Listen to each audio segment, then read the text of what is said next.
Hey everyone, Eggman here with another video, and today we have a top 32 breakdown for the Bandai Card Fest finals that happened this past weekend. This is one of the largest events of the year, at least competitive year, for the One Piece card game. One of the first OP09 events that we have for the English format, and honestly, I'm really excited to jump on into it as well. But a couple things before we do. First, if you guys are new to the channel, please make sure to hit that like and subscribe. It does help the channel grow, and it was a lot of work to get this all set up so quickly after the finals finished. So if you do appreciate it, make sure to hit that like and subscribe. Also, there's a good amount of links in the description as well, including one to my deck builder and website Eggman Events, which you can find there. It has all of the deck lists we're going over today and others, which you can check out for the OP09 format and others, so make sure to do that if you haven't. And I also have links to the day 1 and day 2 live streams for the Bandai Card Fest. Not every match for the One Piece card game was on the stream for their tournament run, but I do appreciate the ones that we were able to get.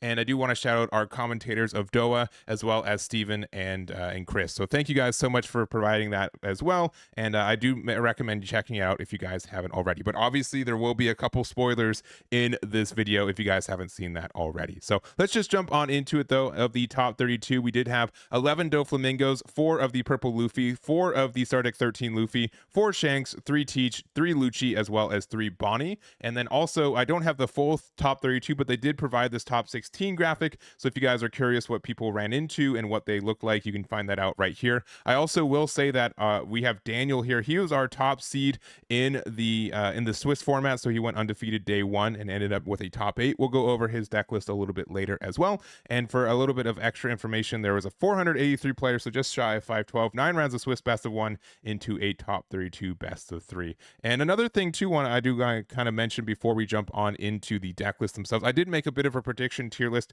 going on into this weekend, and I would say I was pretty close to how kind of things shuffled. If I said Doflamingo was best deck in format, which even though it did not win the event, it did get 3rd place and it did take a majority of the top 32, so I do think that's pretty clear for that there. We also had Rob Lucci, Shanks, Black Yellow Luffy, and Purple Luffy as the next one. So with Rob Lucci getting a little bit of unperformance compared to the other, I do think that was pretty accurate, and we had 2 Rob Luccis into the top 4, so I think that's pretty solid. And then for can top, I had Bonney and Teach, which both of those did end up topping, and then Anel and Nami, which ended up not topping this event. But honestly, I felt like this was pretty accurate for what it was. I don't always get predictions right, but I do feel like this one was a little bit more accurate than usual, so I did want to point that out. But we're going to go over the top placing list for each one of these leaders, starting off with our first place list, which is Cross's version of the BY Luffy. And it's really cool to see this one winning an event again. I think it was something a lot of people were not as optimistic going on into this format with Blackbeard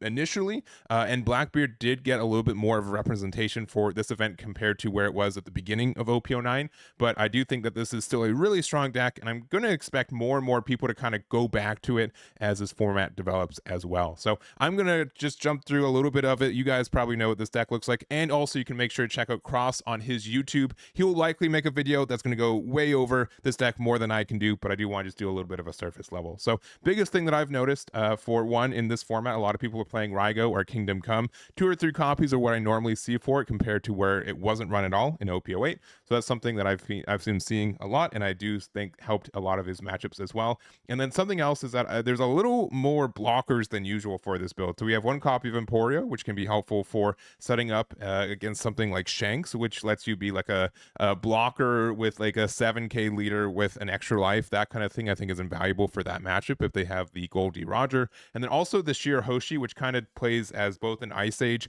and a blocker as well. I think a lot of people are trying to play a couple more blockers in this format in particular. We've been seeing the 3-drop Star Deck Nami as well, which is in a couple of these other lists too. But I think this one's strong as well. You're able to play it off your Gecko Moria if you do get the on-play effect. And if you do, you're able to get the reduction off something. You can play Luffy as well, get the removal of something that's 8 or less, which can be pretty good, and then still get a blocker. Alternatively, you can still have like your Sabo. You can have 2 blockers out, both of them be un-KOable, which is very strong, and still be like a 7k 1 life leader, which sometimes that's just a better thing as well. So I think that's something that's really important for this format. It's been kind of the change I've been seeing with BY Luffy compared to where it was in OP08, and I don't have much more to say about it. But congratulations to Michael for their 1st place finish, and good luck for their Worlds run later this year. Next up, we've got 2nd place, which is KStryder's version of Rob Lucci. We'll also briefly go over Andy's version as well, since there are some pretty big differences differences between the two, at least pretty big when it comes to how different Rob Lucci can look like in this format. But the key card that I see that not a lot of people are running in this build is the Uta from Star Deck 8. So this character cannot be KO'd in battle by leaders. Then also activate main, you can rest this character, give up to one of your opponent's characters -2 cost during this turn. So this is a pretty unique card. It's been used as like a replacement for Innis Lobby sometimes, but I haven't seen it really popular. Though since it got second place at Cardfest, I think a lot of more people are going to be giving this card a try once again. But it is something I do think is great. Some decks are going to have a hard time getting rid of this. It means that they have to sink in a non-leader swing to get rid of it, which some decks don't really do very easily in a lot of ways. So that is helpful for, I think, some kind of fringe matchups. I also think it's good against like Blackbeard as well, since they don't generally make a lot of like big bodies outside of Jesus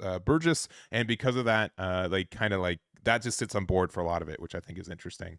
Other than that, I don't think there's that much of a difference. We do have like a bunch of our events. We also have like 1 copy of Six King Pistol, since it is a Cypher Pull card. We are playing 3 copies of Jack as well as 2 copies of the Kaido. I think both these are kind of invaluable for some of your matchups, and they're also activate main effects. So if you are afraid of Blackbeard, and I don't know for sure, but I do think like this was postured to do well against Blackbeard in the sense that we have a lot more activate mains than we normally see from there. But other than that, I think this is moderately standard for Rob Lucci. There's not a lot of wiggle room for techs, but I do kind of see those are the techs we see for this build. So congratulations to KStryder for their second place, and good luck on their Worlds run later this year as well. And then also going back to Andy's build, I'd say a little bit more standard, but we do have a couple of atypical cards as well. We do have 1 copy of the Hina, which can be helpful for being able to get like the -4 cost on a 3-drop 5k body.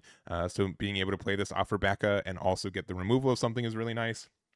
But then also we do have a copy of the Soap Sheep, which I know a lot of people have been testing out since this is really great into Doflamingo. Soap Sheep with the Rob Lucci and Rob Lucci leader effect does let you get rid of 2 4 costs, which is really great against Dofi, which again makes a lot of 4 cost. And we also have the Finger Pistol, which normally we've been seeing more in Blackbeard, and we'll see that later in this video. But this being able to get rid of a 5 or less or like a 6 or less, this gets a lot of great abilities, and I think the trigger is really great too. It catches a lot of people by surprise, and can win you the game, even though we're only playing the 1 copy. I think that can be very strong. But a little bit more diversity in those picks. No Uta in this build, but we do have again the Hina. That we have a six King Pistol as well, and no copies of Kaido either. So just more a little bit low to the ground, which kind of makes sense with the Hina. But this is a build from Andy as well. I think Rob Lucci's in a really good spot still in this format, and congratulations to his top 4 finish as well.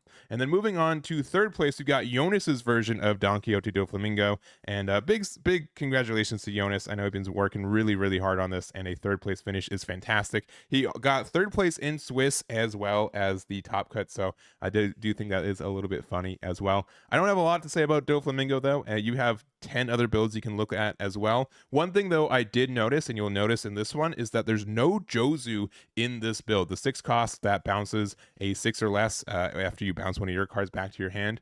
Most decks, I think, before this were running this, but when I was going through the deck list and inputting them, I noticed that a lot of decks were just dismissing the card in general. I would say, without knowing the exact numbers, probably about half the decks were not using Jozu in their builds, which I thought was really interesting and a bit of a change from where we've been in the last little bit. So obviously this is a really low to the ground aggressive build, right? We have nothing that costs more than 4 as a character card, right? We have like our Weevils and stuff, but that's it for this deck. We do have like 2 copies of Raging Tiger that does help us get some removal, but we don't have any like Kaidos. We don't have any copies of like the Red Rock or anything to help us out on like the higher end or late game. We're just trying to be very aggressive and very tempo based to try to get the push for the win as well. So I don't have a lot more to say about Doflamingo. You probably have your own thoughts and opinions on this deck, but I think this is a fantastic finish, and congratulations to Yonas for their 3rd place with the Doflamingo. Jumping into our top 8, we've got 2 different copies of the purple Monkey.D.Luffy. We've got Daniel's version of the build as well as Tyranitar's version of it. And I also want to note again that Daniel did go undefeated in Swiss with this version of it, and then obviously ended it with a top 8, which I think is a fantastic run. So special shout outs to Daniel for their finish this weekend. But I also want to say that both these lists are pretty similar. I think most decks for Purple Luffy are still running the Luffy Taro package. This is just super strong, kind of made for the deck, right? And it just gets a lot of advantage very quickly and a lot of tempo too, right? The fact that we're able to play, you know, Zoro on 4, being able to find our Luffy Taro, and then afterwards, Luffy Taro can play out Zoro, can also play Sangoro, which if your opponent doesn't remove this, which against like Blue Doflamingo, they're going to have a hard time doing so, you get like that extra draw and a lot of that extra value too. So we obviously get the new cards of like the Sanji from OP09, as well as the Secret Rare Luffy from OP09 as well. This has been a really good card for this deck, even though it was technically built for the purple and black Luffy. I think this is very strong, and our leader gets to use this as well, including obviously Gum Gum Giant, which I think was also made for the purple and black Luffy, but we'll definitely take advantage of it. So the biggest difference between this deck though and also Tyranitar's is the inclusion of Bon Clay. So I have a lot of people who always like ask me, is this card needed in purple Luffy? I don't have it. I know that's a bit expensive. EBO 1 was a bit of a rare set, and this was a secret rare in it as well. And I think at this point, I don't think you need this card for the deck. I think there's a lot of ways to play it and still be very successful with it without running this Bon Clay, including getting top 8 at a Card Fest finals, which with Tyranitar's version of it. So we're not playing that, which I think is a really interesting add, but I again kind of proves that the card is not needed in the deck to be able to be super viable. You know, we are replacing with the 4-drop Usopp, which is just a 4-drop 6k vanilla, but also is a purple Straw Hat, so just another target for a Luffy Taro. So I do think that's important for it. Sometimes I'm sure you miss the Bon Clay ramp, and in some matchups being able to copy an attack stat is really great, but I also think in other matchups the ramp isn't as needed as much, or you get the removal for Bon Clay very quickly that it didn't really do anything. You'd rather have played like the 4-drop 6k or like drawn a card off Zoro or something like that. So I do think that's something that's a bit of a difference between the two, and something that I think will make a lot of people who are happy who want to try out this deck without having to buy a Bon Clay or two. So there's that there. Last thing I'll say is that Charlotte Linlin, I really do like this card in the deck as well. The fact that we are able to get into the late game a little bit easier. The fact that it's also a 9 cost, so if we have 10 Dawn, we can use this effect, heal a life, and then we also still have 1 open for Gum Gum Giant, which means that it's harder for your opponent to hit into us. We will be losing a bit of Dawn in, you know, for the trade-off for it. But just the fact that we are able to be so defensive and be, you know, a little bit more defensive than what we used to be, and this also being able to cycle and find the cards we need is, I think, also invaluable as well. So I think Purple Luffy's very strong in this meta, and congratulations to both Daniel and Tyranitar for their finishes. And then next up, we've got Bonney. So this is Silence version of the deck. And this has just been a standard deck for green, right? It's been the best green deck generically for the last couple sets since release in OP07. And there hasn't really been a lot of changes from the release of it, right? The 2 ads we've had are from OP08. We had Carrot, which has been a pretty solid card, especially with Doflamingo running around. This can get like a lot of double stuns a lot of the time, which is really strong. Also, the fact that it's a 5-drop 6k, just like our Cavendish, means that against something, especially like Doflamingos that aren't playing Jozu, they have a really hard time getting rid of these 5-drops, which is really interesting. And the other card is the 9-drop Shanks, which we're playing 4 whole copies of this boy. I really do like what this has done for the deck. It just means like we have some really good removal cards. It's also a 9-drop 11k, which is a little bit hard to get rid of. But the fact that it's also a 9 cost is great, because if we have 10 Dawn, we can play this for 9, and then we can leave 1 open for free without really feeling bad about it either. So I do think that's great. And then if you just were able to play 2 Shanks, you're able to go like double 11s to help you close out the game. That helps out a lot. Obviously 10-drop Doflamingo is still very relevant. And then some decks, like again, like some Doflamingos don't respect how good Eustace Kid can be, and you can just wall out a lot of Doflamingo and other decks at times too, which I think is strong. So in general, I think Bonney is really great. I do think it's sometimes a little bit slow or a little bit clunky in this format where there's a lot of optimized decks, but I'm not surprised that it got a top finish, and congratulations to Silent for their top 8 finish with Bonney.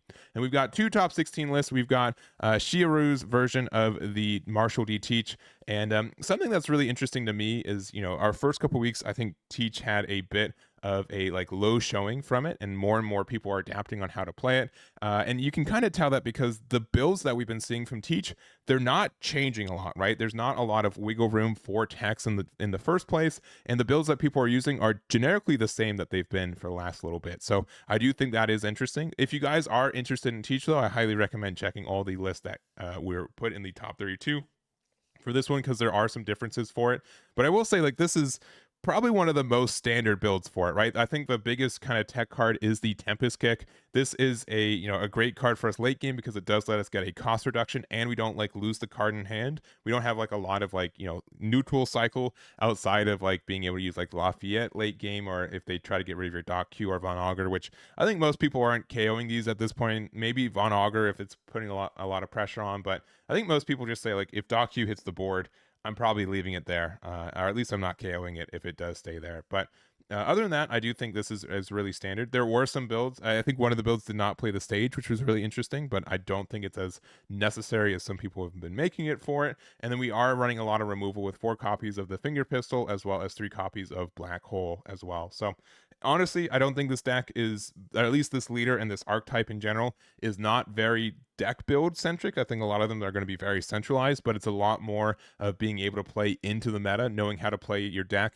And I think the biggest thing from whenever I've played this deck is it's so important to know when to use your activate main and do the discard instead of like just holding off and saying that extra card in my hand is just worth it way more. So I do think that's something that's part of the build for this and how to play it. And I think Shiharu did a really good job with their top 16 finish. So this is the build there. Congratulations for their finish there. And to wrap it up, we've got Shanks. So this is Vincent's version of the deck.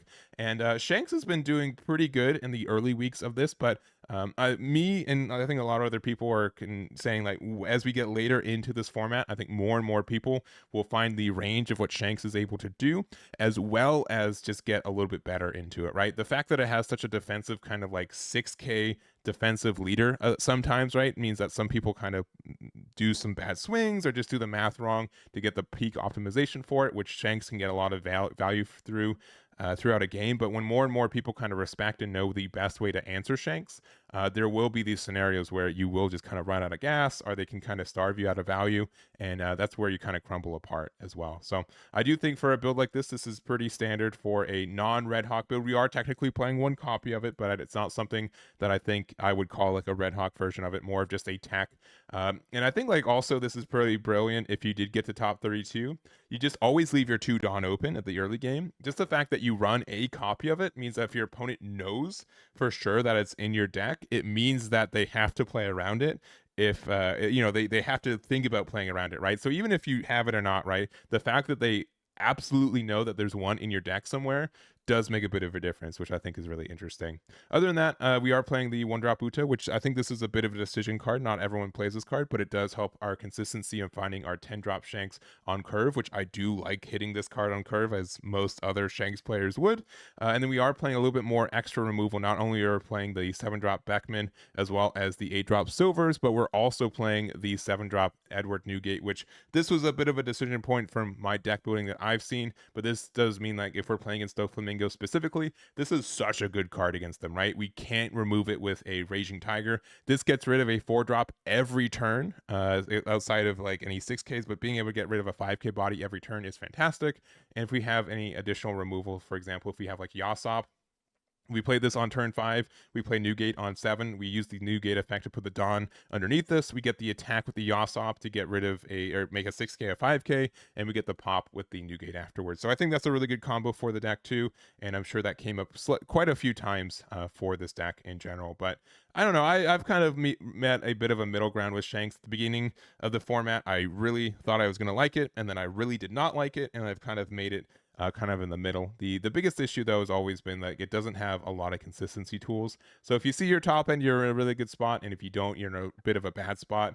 But the fact that it can win against everything is very, I think, ideal for a deck like this. But the fact that it can also lose against everything, since you have so many 50-50 matchups, is a little bit daunting as well. But this is Vincent's build. Congratulations for their top 16 with Shanks. And that's going to be it for this video. I hope you guys enjoyed it. Again, if you guys want any of these deck lists, you can make sure to find them on my website, Eggman Events, which is linked in the description. And I'm looking forward to seeing how the OP09 meta develops here in North America. So that's going to be it for me. Hit that like and subscribe if you haven't already, and I'll catch you all next time.